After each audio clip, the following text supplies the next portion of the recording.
YouTube, hello. I hope everybody's doing fantastic.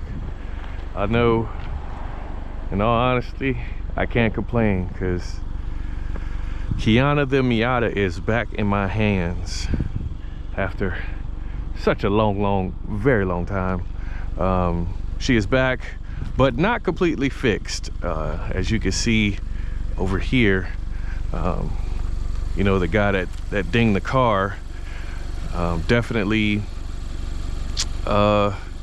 dented her up quite good, but fortunately for me, the guy was insured, so they will be fixing this little fender bender here, and I'm got a little paint chip there and everything like that, but it drives, so I figured I would come out and bring her out here and, you know, enjoy the rare sunlight that we get here in Pennsylvania. So without further ado, I will definitely introduce you to, for those of you who are new, the 2021 MX-5. And the reason why I'm saying that is because most of you who are watching this probably just got an MX-5, an ND3 or a 2, or maybe an NC, not sure. Fun fact, I actually do prefer the looks of the NC more than this one. I don't know why, don't ask, but for some reason I like the NC. Anyways, so you just got your MX-5. I know the springtime is in full swing for most of the world, and you're feeling very convertible like, and you feel like that you need to enjoy yourself. And I am here to tell you what it's going to be like to own one of these types of vehicles. This one in particular, the Miata. I can't speak for the Fiata or any other type of convertible because I have not owned one, but I definitely can give you my fair share of experience on what it's like to own a Miata, because boy, I could tell you for sure that owning one of these is quite the experience. To be honest with you guys, this is probably the funnest car I've ever owned, and I've owned quite a bit of cars. And like I said, for those of you who are returning subscribers, I've said that before, but again, this is more or less a seasonal video, just due to the fact that the sun's out more, it's getting warmer, and the Miatas, this is when they come out to play for the most part. Not everybody's going to be do what I'm doing and driving it year round, but for the most part, you know, everybody's going to go buy a Miata. And I can tell you from the Facebook group that I'm in, they are getting purchased like crazy. So you know, I'm happy for everybody who's being able to get an experience in that car. But let's start with number one of what it's going to be like to own. Firstly, the gas mileage. So this car, obviously being as small as it is, you get quite a bit of decent gas mileage. And right now my average miles per gallon says 39.1. That's probably a lot lower than when I was driving to work. I think I got like 48, which is crazy. I'd never seen a 48 miles per gallon range before on a vehicle that I've driven.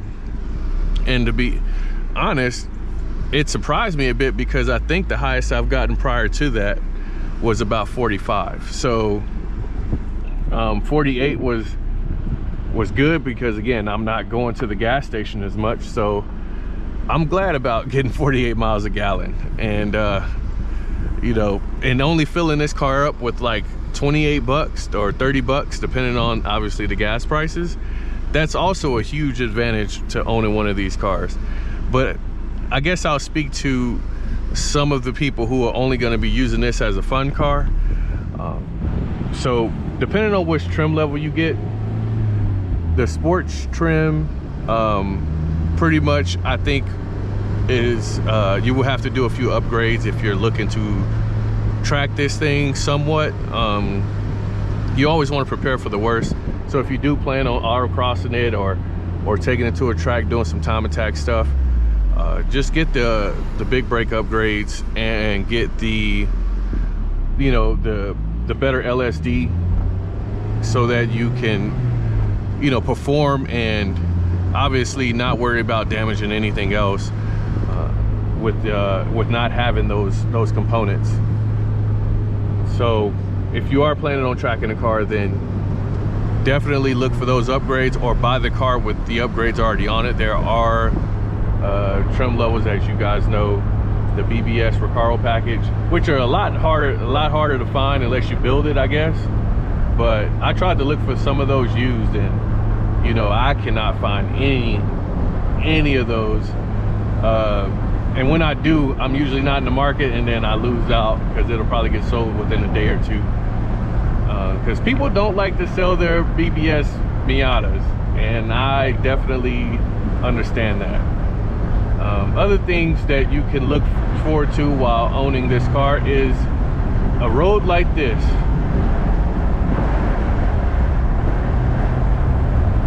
Feels so good to go down these roads, and with your car being so small, it's mesmerizing, to be honest. Like, this right here is just makes it all worth it. Going down the twisty bits, getting a nice little downshift in. Obviously with my stock exhaust, I don't hear a damn thing, but you know, once you get a nice exhaust on this thing, you'll be all right.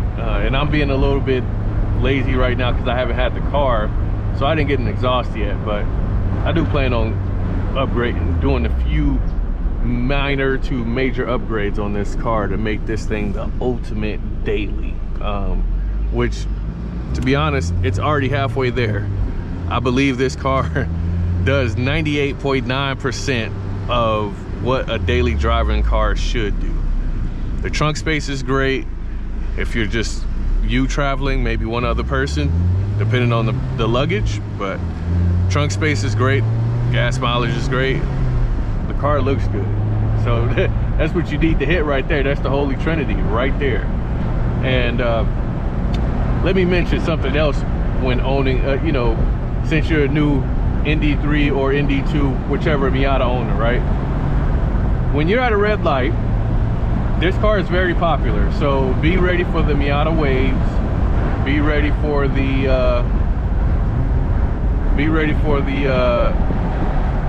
American muscle guys to try to flex on you and you know, try to race you off the line, which most of them, if not all of them, do know that you're not a fast vehicle and that you have no chance in hell of beating them off the line. And to be honest, most of those cars that they driving are automatic, so they don't even have to shift. I'm not knocking you guys, whoever got an automatic Miata, that's cool, all power to you. I'm not hating, but I'm just saying, to have the ultimate experience in this car, I believe the manual transmission, if you are capable of driving one, is the best option for sure.